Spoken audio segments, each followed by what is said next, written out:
अरे सिनेमा की दुनिया के अगिनत किस्सों और कहानियों की इस नई और बेहद खास गहन चर्चा में बहुत बहुत स्वागत है। एक बढ़िया सी कॉफी हो और बॉलीवुड के ताज़ा ट्रेंड्स पर बात हो। बिल्कुल, उसका मजा ही कुछ और है।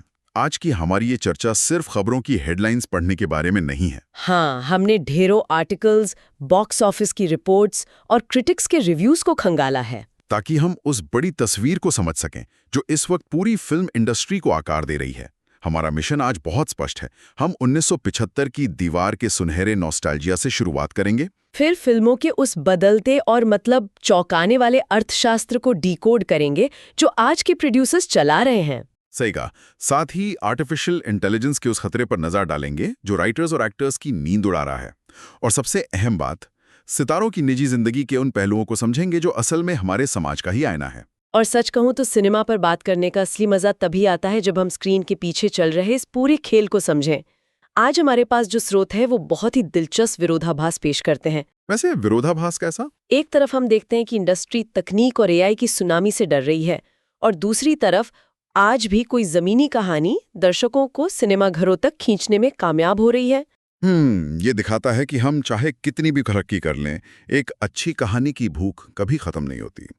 चलिए इस बात को थोड़ा खोलकर समझते हैं, क्योंकि जब हम अर्थव्यवस्था, बॉक्स ऑफिस और रिस्क की बात करते हैं ना, तो आजकल जो आंकड़े सामने आ रहे हैं वो सच में दिमाग चकराने वाले हैं।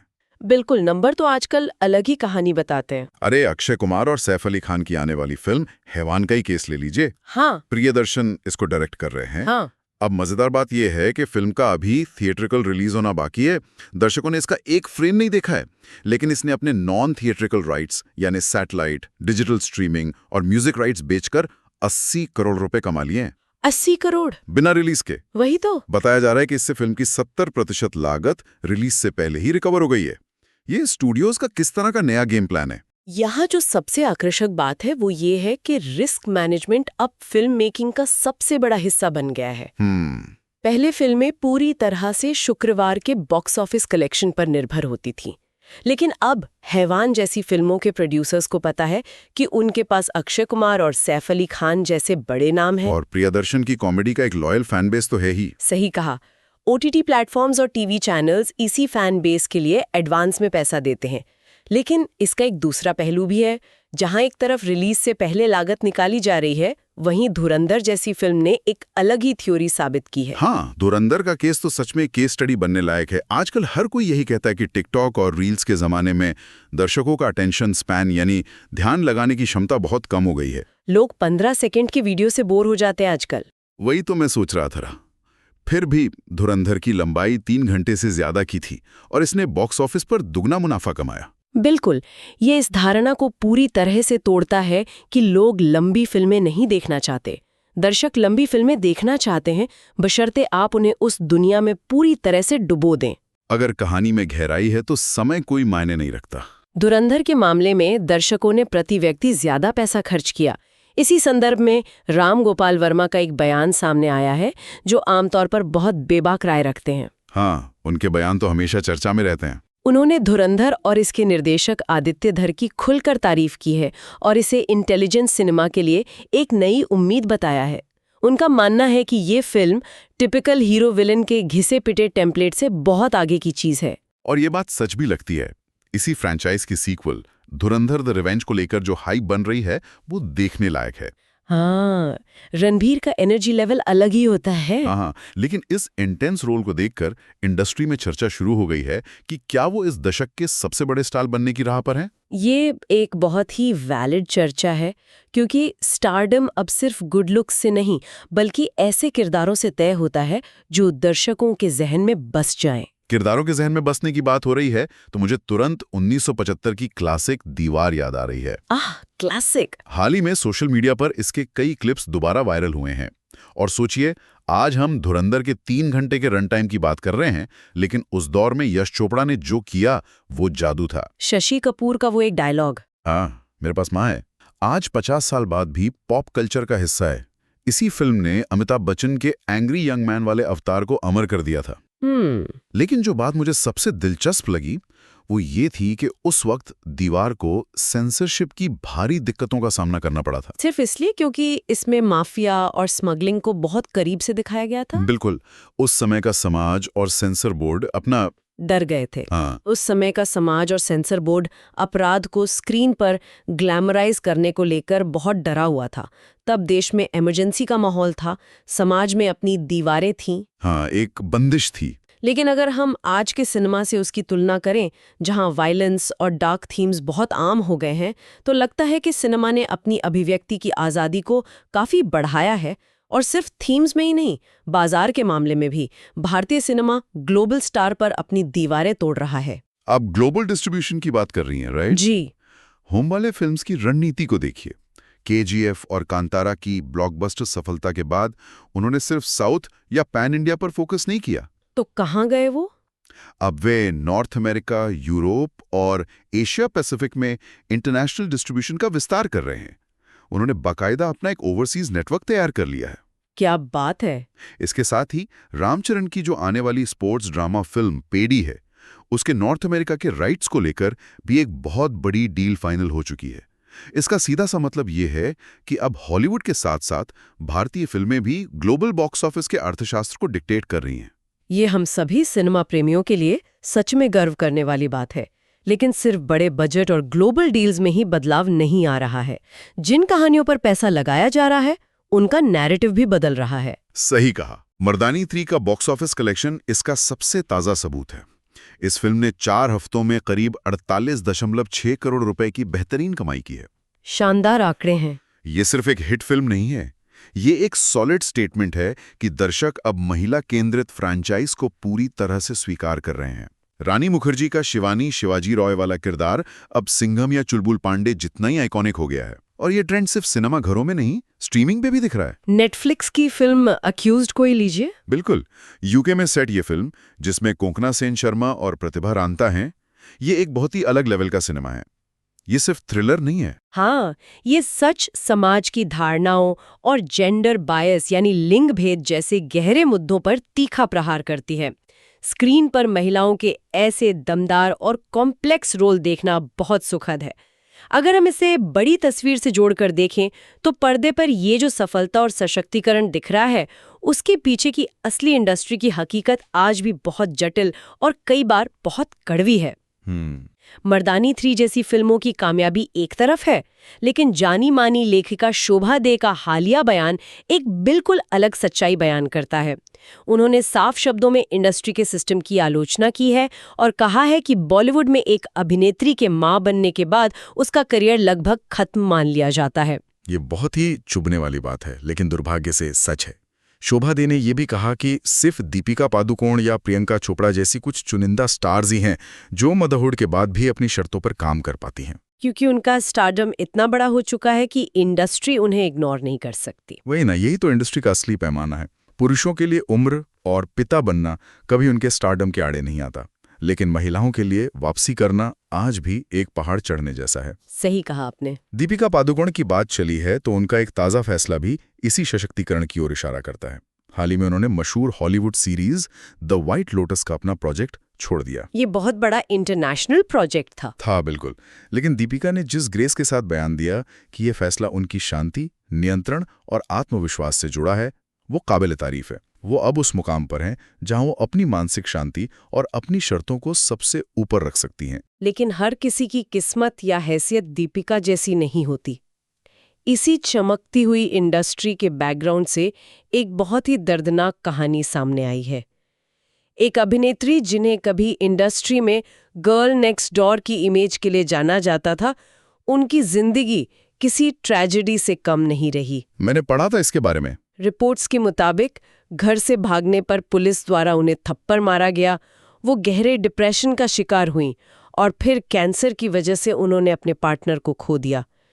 ये सब उस वक्त हो रहा था जब वो स्क्रीन पर मुस्कुराती हुई नजर आती थीं। ये वाकया सुनकर सच में रोंगटे खड़े हो जाते हैं। यही वो मानवीय कीमत है जो अक्सर इन चमकते सितारों को चुकानी पड़ती है।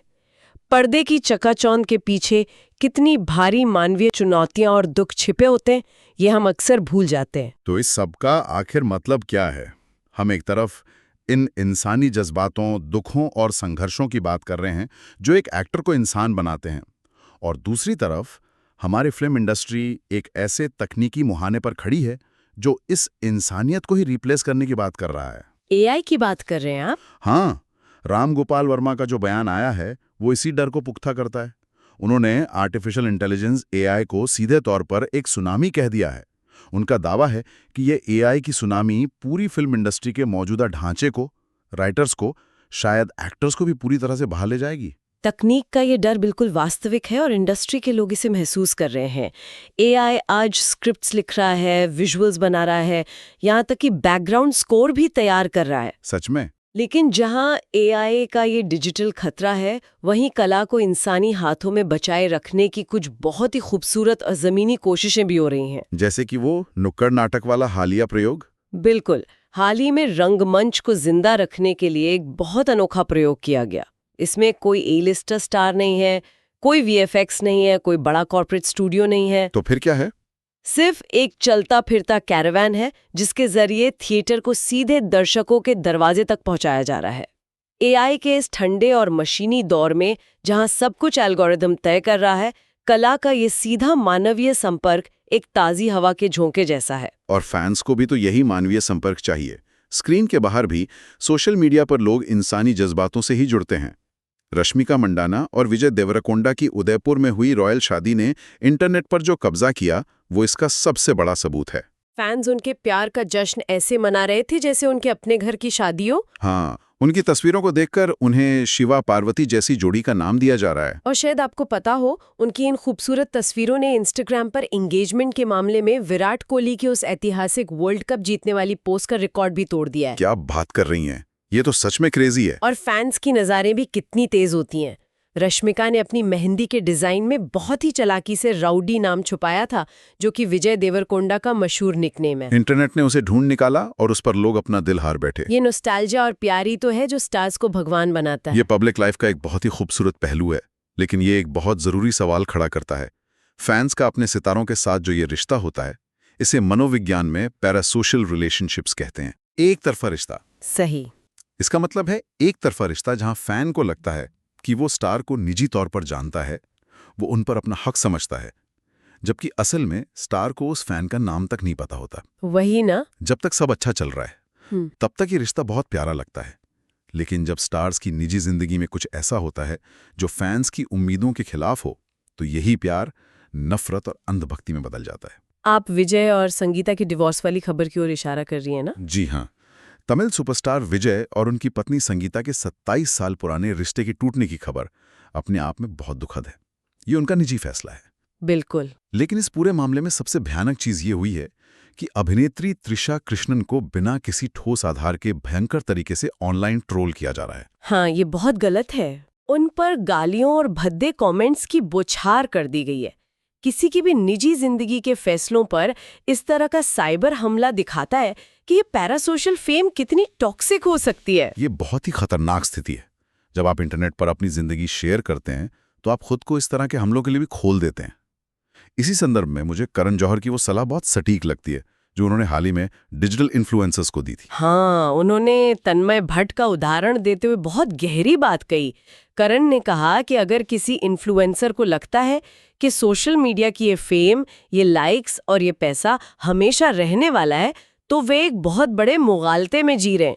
एल्गोरिदम तो हमेशा बदलता रहता है। इंटरनेट का एल्गोरिदम और लोगों की पसंद रातों रात बदल सकती हैं, इसलिए हमेशा अपना एक प्लान भी तैयार रखना चाहिए। बिल्कुल सही बात है। इंटरनेट की दुनिया बहुत अप्रत्याशित है। आज जो ट्रेंड कर रहा है, कल उसे कोई पूछेगा भी नहीं। खैर, इस भारी चर्चा से माहौल को थोड़ा हल्का करते हैं और वापस फिल्म सेट्स की उन मजेदार कहानियों की तरफ चलते हैं जो अक्सर कैमरा के पीछे ही रह जाती हैं। हाँ, थोड़ा लाइट टॉपिक लेते हैं।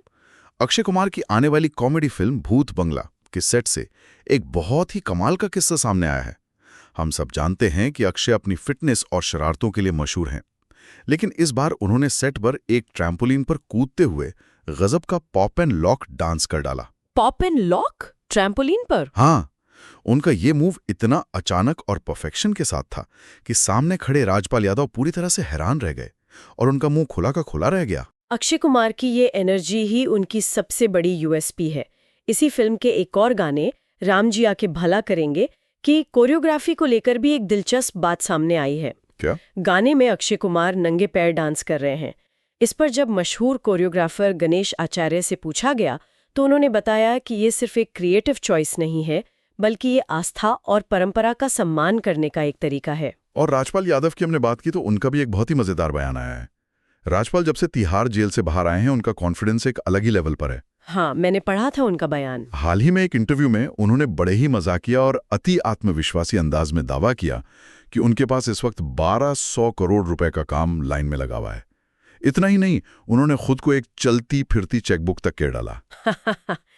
बॉलीवुड में ऐसा स्वाग कमी देखने को मिलता है। राजपाल यादव का ये अंदाज हमेशा से दर्शकों को गुदगुदाता रहा है। और सेट्स की इन कहानियों की बात करें तो पुराने दौर की भी कुछ बहुत ही प्यारी यादें ताज़ा हुई हैं। अच्छा। मशहूर नृत्यांगना और अभिनेत्री सुधा चंद्रन ने हाल ही में एक किस्सा साझा किया कि कैसे फीमेल अमर अकबर एंथनी के सेट पर उन्हें अपना जीवन साथी मिला था। वाह, सेट पर काम करते करते प्यार हो जाना, ये तो अपने आप में एक परफेक्ट फिल्मी स्क्रिप्ट। बिल्कुल। और साथ ही उन्होंने डायरेक्टर प्रियादर्शन के साथ मलामाल वीकली के सेट का भी जिक्र किया। प्रियादर्शन इंडस्ट्री में अपने सख्त अनुशासन के लिए जाने जाते हैं। हाँ, उनका नाम ही है डिसिप्लिन के लिए। सुधा जी ने बताया कि उनके सेट पर सुबह 4 बजे उठकर काम शुरू करने का कड़ा नियम होता था। कोई स्टार नखरे नहीं कर सकता था। ये दिखाता है कि हम स्क्रीन पर जो चकाचौंध देखते हैं उसके पीछे कितनी अथक मेहनत और पसीना छिपा होता है। मेहनत तो हर फिल्म में लगती है, लेकिन कुछ फिल्में रिलीज के साथ ही विवादों और बहसों का केंद्र बन जाती हैं। बॉक्स ऑफिस के ताज़ा आंकड़ों की बात करें तो the Kerala story 2 goes beyond ने रिलीज के 2 दिनों में ही 3.85 करोड़ रुपए की कमाई कर ली है। पहली फिल्म की तरह ही इसके रिव्यू भी काफी चर्चा और विवादों में हैं। जी, और इस पर हमें बिल्कुल निष्पक्ष होकर बात करनी चाहिए। हम किसी पक्ष का समर्थन नहीं कर रहे हैं, बस स्रोत की जानकारी साझा कर रहे हैं। बिल्कुल। इस फिल्म को लेकर क्रिटिक्स की राय काफी बंटी हुई है। अगर हम द हिंदू अखबार के रिव्यू को ही देखें तो उसमें फिल्म के निर्देशक कामाख्या नारायण सिंह के निर्देशन की तारीफ की गई है और ये माना गया है कि तकनीकी रूप से ये फिल्म पहले भाग से काफी बेहतर बनी है। लेकिन साथ ही रिव्यू में फिल्म के नैरेटिव पर गंभीर सवाल भी उठाए गए हैं। रिव्यू का स्पष्ट आरोप है कि फिल्म सांप्रदायिक बयानबाजी को एक चेतावनी के रूप में पेश करने की कोशिश करती है और ये कहानी कहने से ज्यादा समाज में ध्रुवीकरण यानी पोलराइजेशन पैदा करने और दर्शकों को मैनिपुलेट करने पर जोर देती है। ये साफ है कि ये फिल्म सिर्फ एक सिनेमाई अनुभव ना रहकर एक बहुत बड़ी वैचारिक बहस का रूप ले चुकी है, जिस पर समाज के अलग अलग वर्गों की अपनी अपनी सख्त राय बनी हुई हैं। चलिए अब इस लंबी और दिलचस्प चर्चा को समेटने से पहले कुछ क्विक अपडेट्स पर नजर डाल लेते हैं जिन्होंने इंटरनेट का पारा बढ़ा रखा है। सुर्खियां। सबसे पहले बात बॉलीवुड के बादशाह शाहरुख खान की। वो एक इवेंट में अपने चिर परिचित क्लासिक ब्लैक सूट में नजर आए। उनका ये लुक फिर से वायरल है और ये साबित करता है कि वो इंडस्ट्री के एवरग्रीन स्टाइल आइकन है। उनका चार्म कभी फीका नहीं पड़ता। और दूसरी तरफ साउथ सिनेमा से एक बहुत बड़ा अपडेट आया है।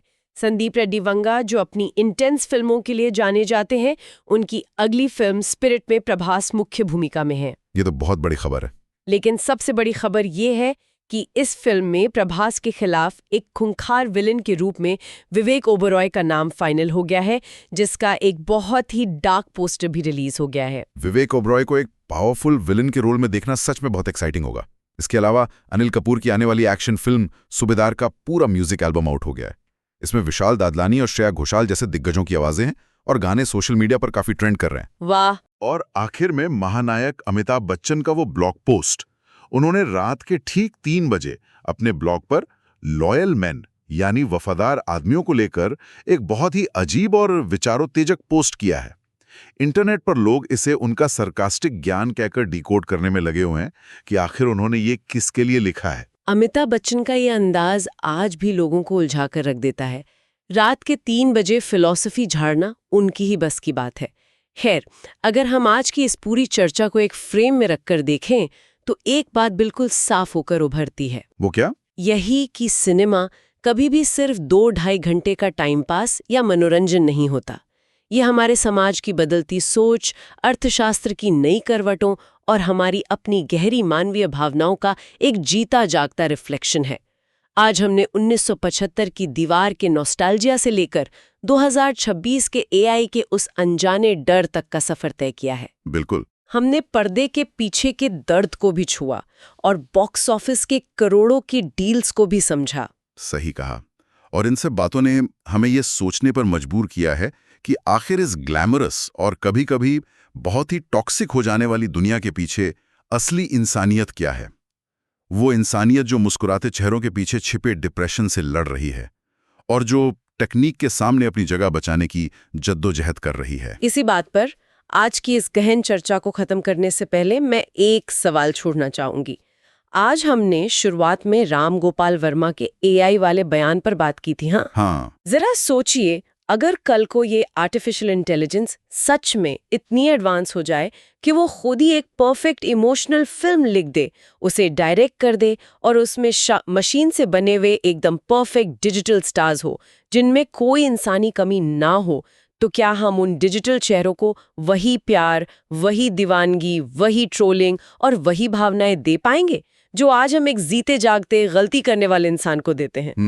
क्या सिनेमा में इंसानों की खामियां ही असल में उसकी सबसे बड़ी खूबसूरती नहीं है? इस पर जरूर सोचिएगा। क्या बात है, ये सवाल वाकई बहुत गहरे स्तर पर सोचने पर मजबूर कर देता है। एक परफेक्ट मशीन और एक खामियों वाले इंसान के बीच हम किसे चुनेंगे, ये आने वाला वक्त ही बताएगा। और इसी गहरे विचार के साथ हम आज के इस सफर को यहीं विराम देते हैं। हेडलाइन से हार्ट बीट्स तक आप सुन रहे थे Bollywood deep dive from IndiaReview.com। कहानियों के बीच फिर मुलाकात होगी। नमस्कार।